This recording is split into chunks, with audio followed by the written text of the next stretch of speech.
क्या आपने कभी सोचा है कि हम इंसान जो कभी अफ्रीका में किसी कोने में रहते थे, मामूली जानवर थे, आज इस दुनिया के मालिक कैसे बन गए? इस ऑडियो बुक में हम इसी सवाल को हल करेंगे। एक बुक है सेपियन, बहुत ज़्यादा बिलव्ड बुक है, उसको मैंने ऑडियो बुक के अंदर तैयार किया है और उसकी समरी को तैयार किया है। मेन जो पॉइंट है उसके बारे में डिस्कस करेंगे। अगर आपके कोई क्वेश्चंस हैं तो आप कमेंट के अंदर लिख सकते हैं, मैं उनका डेफिनेटली उत्तर दूंगा। तो बुक शुरू करते हैं। सोचिए आज से लगभग 70,000 साल पहले की दुनिया। इंसान सिर्फ एक मामूली जानवर था। हम जंगल में भटकते थे, छोटे मोटे शिकार करते थे और मृत जानवरों पर निर्भर रहते थे। हमारे जैसे और भी इंसान थे, जैसे यूरोप में और एशिया में होमो इरेक्टस, लेकिन हम किसी भी तरह से ख़ास नहीं थे। फूड चेन में बीच बीच में आते थे और विशाल जानवरों से डरते थे। लेकिन अचानक ऐसा पल आया जिसने सब कुछ बदल दिया। विज्ञान कहता है कि हमारे दिमाग में, हमारे डीएनए में एक छोटा सा बदलाव हुआ। लेखक युवाल नेओ इसे संज्ञात्मक क्रांति कहता है। यही वह पल था जिसने हमें सिर्फ एक मामूली जानवर से इस ग्रह का सबसे शक्तिशाली और ख़तरनाक जीव बना दिया। अब सोचिए, ये बदलाव क्या था? ये बदलाव भाषा का था, लेकिन सिर्फ भाषा ही नहीं, ये वह भाषा थी जिसके लिए हम कल्पना करते थे, भविष्य की योजना बनाना स्टार्ट कर दिया और गपशप की शक्ति हमें दे दी। आप सोच सकते हैं, भाषा तो जानवरों के पास भी होती है। बंदर चिल्लाते हैं, शेर के आने से सूचना देते हैं, मधुमक्खियाँ नाचकर फूलों की जगह बताती है, बिल्कुल सही। लेकिन हमारी भाषा में जो खासियत है वो थी कल्पना की शक्ति। हम सिर्फ यही नहीं बता सकते थे कि नदी के पास शेर है, हम यह भी कह सकते थे मैंने सुबह नदी के पास शेर देखा।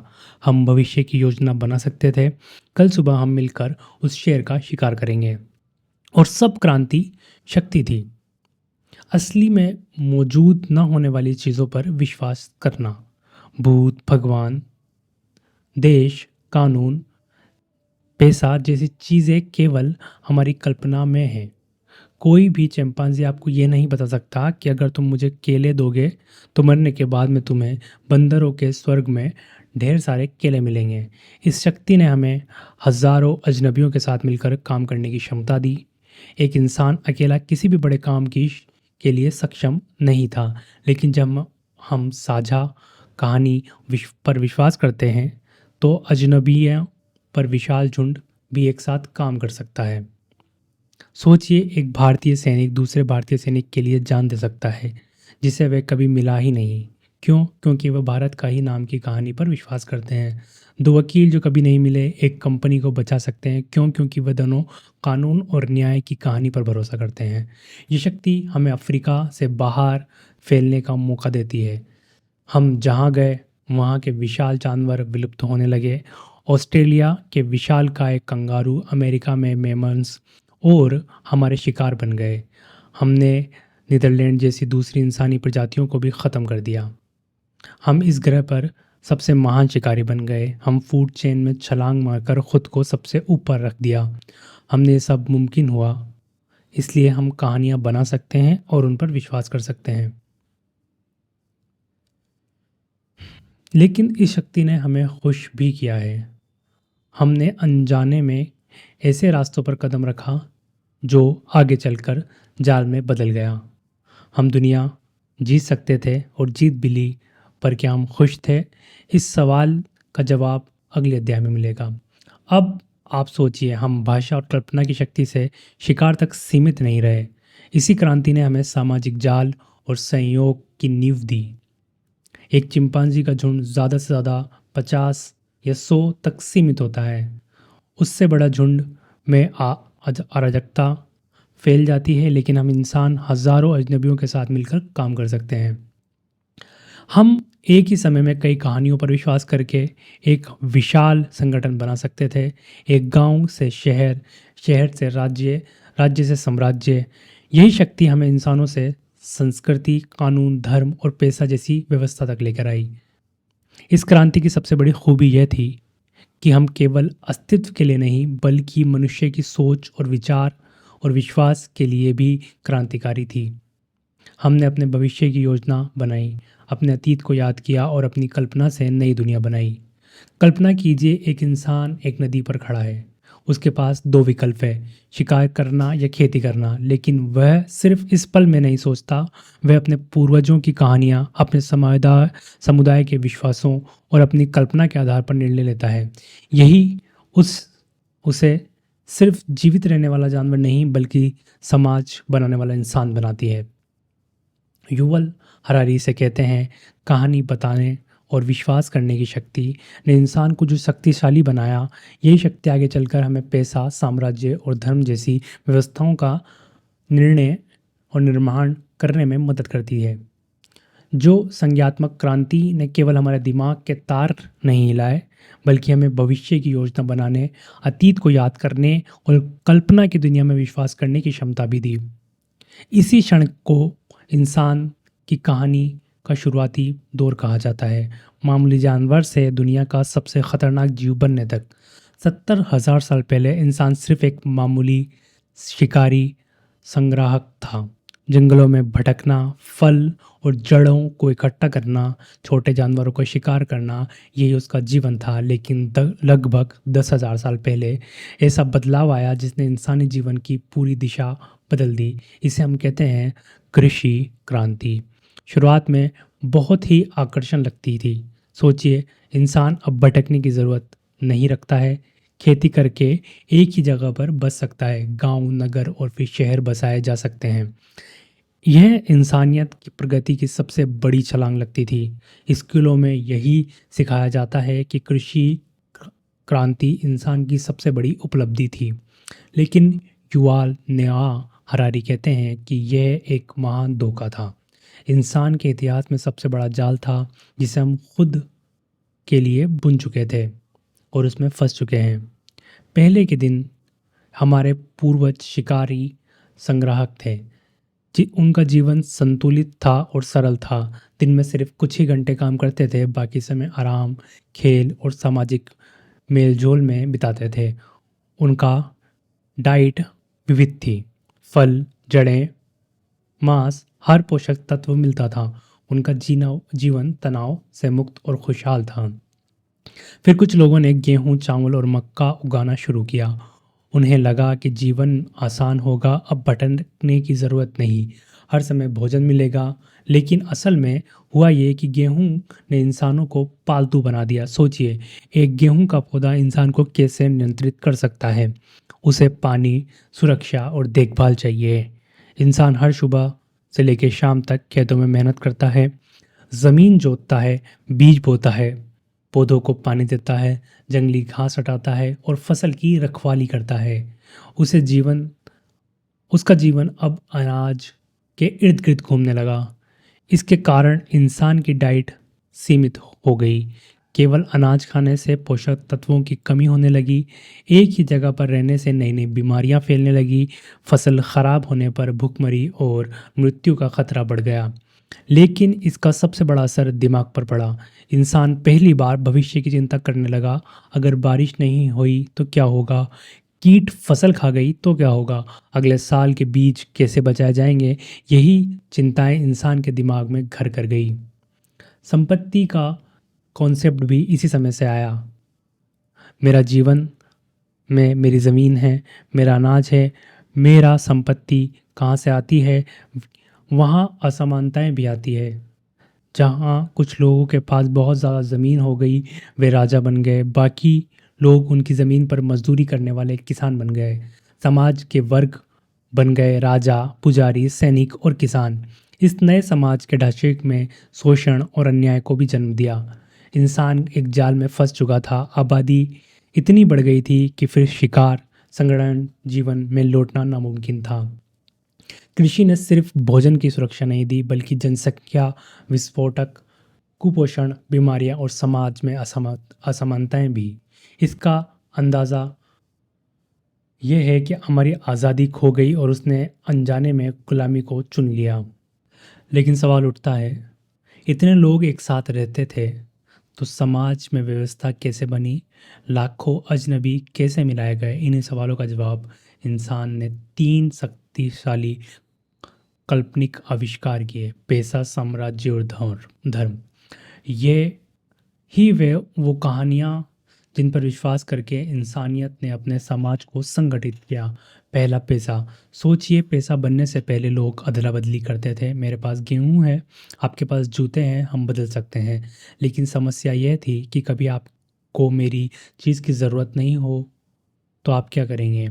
कभी मेरे पास उतना गेहूं नहीं होता था जितना मूल्य उसको चाहिए। इसी समस्या का समाधान था पैसा। केवल कागज़ या सिक्का नहीं, हमारा भरोसों की एक प्रणाली थी। आप विश्वास करते हैं कि दुकानदार 500 का नोट को स्वीकार करेगा। दुकानदार विश्वास करता है कि कोई भी और चीज़ या कोई भी इंसान नोट को स्वीकार करेगा। यही भरोसा वैश्विक स्तर पर काम करता है। दूसरा, साम्राज्य। साम्राज्य का मतलब केवल युद्ध और विजय नहीं था। साम्राज्यों ने लाखों लोगों को एक ही राजनीति के छतरी के नीचे लेकर आए। अलग अलग भाषाओं, संस्कृतियों और जातियों के लोगों को एक समान कानून, एक समान पहचान दी। रोमन साम्राज्य, मौर्य और मुगल साम्राज्य, इनके विचार, तकनीक और संस्कृति तेजी से फैली। तीसरा, धर्म। धर्म ने पैसे और साम्राज्य से भी आगे बढ़कर काम किया। इंसान ने धर्म को एक सर्वभौतिक और अलौकिक व्यवस्था का विश्वास दिया। हम सब एक ही ईश्वर की संतान हैं और एक ही नैतिक नियमों का पालन करेंगे। इससे लाखों अजनबियों को भाईचारों की शक्ति और रिश्ता बनाने का एक बंधन दिया।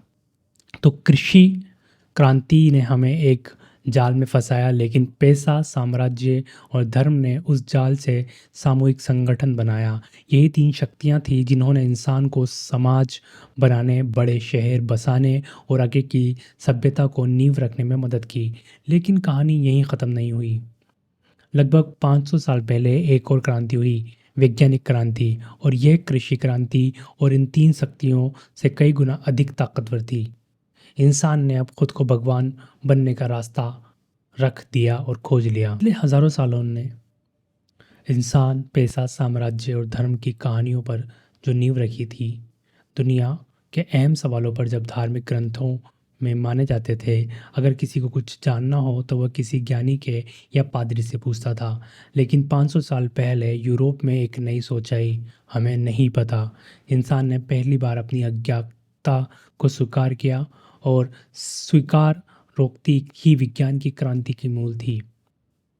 वैज्ञानिक क्रांति ने कहा, ज्ञान किताबों में नहीं, अवलोकन और प्रयोग में है। दुनिया को देखो, सवाल उठाओ, गणित का प्रयोग करो और परिणाम पर पहुंचो। यही सब परिणाम भी अंतिम सत्य नहीं है, एक नए सबूत आने पर ही ये बदला जा सकता है। इस सोच ने कई दरवाजे खोले। न्यूटन ने गुरुत्वाकर्षण के नियम को खोजे। डार्विन ने बताया कि हम बंदरों के वंशज हैं। आइंस्टाइन ने समय और स्थान की हमारी समझ को बदल दिया। वैज्ञानिक ज्ञान सिर्फ ज्ञान नहीं है, बल्कि एक शक्ति भी है। शासक और व्यापारी समझ गए थे कि ज्ञान उन्हें असीम शक्ति दे सकता है। उन्होंने वैज्ञानिकों को धन देना शुरू किया। विज्ञान, तकनीक और पूंजीवाद का एक अटूट गठबंधन बन गया। क्रिस्टोफर कोलंबस को स्पेन की रानी ने अमेरिका की खोज के लिए धन दिया। उनके जहाज़ों में वैज्ञानिक और नक्शा बनाने वाले थे। साम्राज्य अब सिर्फ ज़मीन जीतने का नहीं, बल्कि ज्ञान जीतने का भी बन गया। इस क्रांति ने इंसान को रोज़मर्रा की ज़िंदगी बदलने का मौका दिया। औद्योगिक क्रांति ने भाप और बिजली का उपयोग दिया। ट्रेनों, कारों, हवाई जहाज़ बने। मेडिकल साइंस ने एंटीबायोटिक्स और टीके दिए। औसत उम्र दोगुना हो गई। चेचक और पोलियो जैसी बीमारियों को ख़त्म कर दिया गया। हमने परमाणु ऊर्जा का उपयोग किया, शहर बनाने और नष्ट करने की शक्ति। हम चांद पर गए, मोबाइल इंटरनेट के ज़रिए पूरी दुनिया से जुड़े। वैज्ञानिक क्रांति ने इंसानों को बाहरी दुनिया पर नियंत्रण दिया, लेकिन क्या हम खुश होकर पाया? आज हम भूख, बीमारी, युद्ध को काफ़ी हद तक नियंत्रित कर चुके हैं, लेकिन अधिकतर लोग अब मोटापा, बुढ़ापा और मानसिक तनाव से मरते हैं। बाहरी शक्ति बढ़ गई, लेकिन आंतरिक दुनिया और खुशी का स्तर उतना नहीं बढ़ा। हम अब भगवान जैसी शक्तियाँ रखते हैं, लेकिन हमारी इच्छाएं और भावनाएं अभी भी पाषाण युद्ध के इंसानों जैसी है। हम एक गैर जिम्मेदार भगवान हैं। अब इंसान खुद को बदलने का पर कारगर है। जेनेटिक इंजीनियरिंग, साइबर टेक्नोलॉजी और आर्टिफिशियल इंटेलिजेंस के ज़रिए हम दुनिया की प्रजाति का भविष्य तय कर सकते हैं। लेकिन सवाल यही है, क्या हम खुश हैं? क्या एक औसत इंसान आज शिकारी संग्रह से ज़्यादा खुश है? आंकड़े बताते हैं, आंकड़ों की ज़रूरत भी नहीं है। हमने बाहरी दुनिया को बदल दिया, लेकिन अपनी आंतरिक दुनिया को नहीं। हमने अब 70,000 सालों का एक लंबे सफ़र तय किया था। हम एक मामूली अफ्रीका जानवर से लेकर इस ग्रह का निर्वादित शासक बन चुके थे। हमने दूसरे इंसानों को ख़त्म किया, विशाल जानवरों का सफाया किया। अब हम प्रकृति के नियमों को भी चुनौती दे रहे हैं। हम जानवर हैं जिसे भगवान जैसी शक्तियाँ हासिल कर ली है। लेकिन अब सवाल यह है, इन शक्तियों का उपयोग हम कैसे करेंगे? हमारा अगला कदम क्या होगा? पहला रास्ता है बायोलॉजिकल इंजीनियरिंग, यानी जेनेटिक इंजीनियरिंग के ज़रिए हम अपने शरीर और दिमाग को बदल सकते हैं। अभी तक इंसान ने औज़ारों और तकनीक को विकसित किया, लेकिन हम खुद को बदलने पर कगार पर नहीं आए। लेकिन अब हम धीरे-धीरे उस कगार पर पहुंच रहे हैं। हम ऐसे इंसान बन सकते हैं जो ज़्यादा बुद्धिमान, मजबूत और लंबे जीवन वाले हों, जिनका याददाश्त कभी कम ना हो और ना ही कभी बीमार पड़े। कल्पना कीजिए एक ऐसी दुनिया जहां अमीर लोग अपने बच्चों को जीन मॉडिफिकेशन के ज़रिए सुपर ह्यूमन बना सकते हैं, जबकि गरीब साधारण इंसान ही रहेंगे। समाज में एक ऐतिहासिक खाई पैदा कर देगा।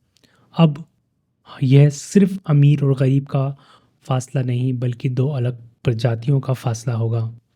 दूसरा रास्ता है साइबर इंजीनियरिंग, यानी इंसानी शरीर को मशीन से जोड़ना। आप हम आजकल कानों की मशीन, पेसमेकर्स, आर्टिफिशियल अंग इस्तेमाल करते हैं, लेकिन भविष्य में यह और आ जाएंगे। हम अपने दिमाग को सीधे कंप्यूटर और इंटरनेट से जोड़ सकते हैं। हम अपनी यादों को क्लाउड में स्टोर कर सकेंगे, चेतना, और एक शरीर से दूसरी चेतना दूसरे शरीर में ट्रांसफ़र कर सकते हैं, या फिर रोबोट के अंदर। इस तरह का इंसान अमर बन सकता है। लेकिन सवाल यही है, अब इंसान होने का क्या मतलब होगा? क्या वह बड़ी शक्ति जिसका आधी बॉडी मशीन है और फिर दिमाग इंटरनेट से जुड़ा अब भी इंसान है? हमारी पहचान, हमारी आत्मा, इसका क्या होगा? तीसरा सबसे बड़ा क्रांतिकारी रास्ता है आर्टिफिशियल इंटेलिजेंट का निर्माण, यानी आर्टिफिशियल इंटेलिजेंस। हमारी हम ऐसी चेतना बनाने की कोशिश कर रहे हैं जो जैविक नहीं बल्कि सिलिकॉन पर आधारित होगी। ऐसी बुद्धि अपनी क्षमताओं को असीमित रूप से बढ़ा सकती है। एक बार सुपर इंटेलिजेंस बन जाएगी तो होमो सेपियंस का क्या होगा? क्या हम उसके पालतू जानवर बनकर रह जाएंगे? जैसे आज गाय और भैंस हमारे पालतू है, क्या वह हमें अप्रासंगिक समझकर ख़त्म कर देगी? यह वो बड़ा सवाल है जो हमारे सामने आया है और सामने आने वाला है। अब हम इतिहास का अहम चौराहे पर खड़े हैं। अब हमारी दुनिया में अद्भुत ताकत हासिल कर चुके हैं। भूख, बीमारी, युद्ध, इन पर नियंत्रण पा चुके हैं, लेकिन क्या हम खुश हैं? कभी इंसान आंतरिक दुनिया में उसकी खुशी, संतोष और मानसिक शक्ति लगभग वही है जो शिकारी संग्रह के समय थी। हमने बाहरी दुनिया बदल दी, लेकिन मन और इच्छा की दुनिया को नहीं। अब हम सवाल पूछ रहे हैं, क्या हमें और क्या क्या चाहिए? हम क्या बनना चाहते हैं? भविष्य की चुनौतियों और जिम्मेदारियाँ। हमारे पास भगवान जैसी शक्तियाँ हैं, लेकिन हम जिम्मेदारी के साथ इनका उपयोग कर पाएंगे या नहीं? यह बड़ा सवाल है। क्या हम अपने बच्चों और समाज को बेहतर बनाएंगे या केवल अपनी ताकत बढ़ाएंगे? क्या हम तकनीक और एआई का उपयोग करेंगे, इंसानियत को लाभ पहुंचाएंगे या केवल शक्ति और पैसा बढ़ाएंगे? क्या हम प्रकृति के नियमों का सम्मान करेंगे या उन्हें पूरी तरह से बदल देंगे? इस ऑडियो बुक का सार हमारी दुनिया, हमारा समाज, हमारी अर्थव्यवस्था, सब कुछ कहानियों पर है। 70,000 साल में कैसे इंसान बदला, 10,000 साल पहले कैसे कृषि क्रांति आई, और पैसा साम्राज्य हमने अजनबियों के बीच काम करने की क्षमता कैसे दिलाई। वैज्ञानिक हमें खुद को बदलने पर, भगवान जैसी शक्तियों पर जैसी देने पर जोर कर रहे हैं। क्या हम चाहते हैं कि केवल बनना ही नहीं बल्कि शक्तियाँ भी हमें चाहिए? किस तरह की? हमारी इच्छाएं, भावनाएं और पाषाण इस युग में इंसानों जैसी है? क्या हम गैर जिम्मेदार भगवान हैं? जो चीज़ें आपको अटल सच्चाई लगती है, हो सकता है वो सिर्फ़ एक कहानी हो। कहानियों को बदला जा सकता है, और जब कहानियों को बदला जा सकता है तो आपकी दुनिया और आपको भी बदला जा सकता है। अगर आपको ऑडियो बुक पसंद आई है तो आप इस चैनल को सब्सक्राइब कीजिए और एक कमेंट, लाइक और मुझे प्रोत्साहन करने के लिए ज़रूर दीजिए। मिलते हैं नेक्स्ट ऑडियो बुक में।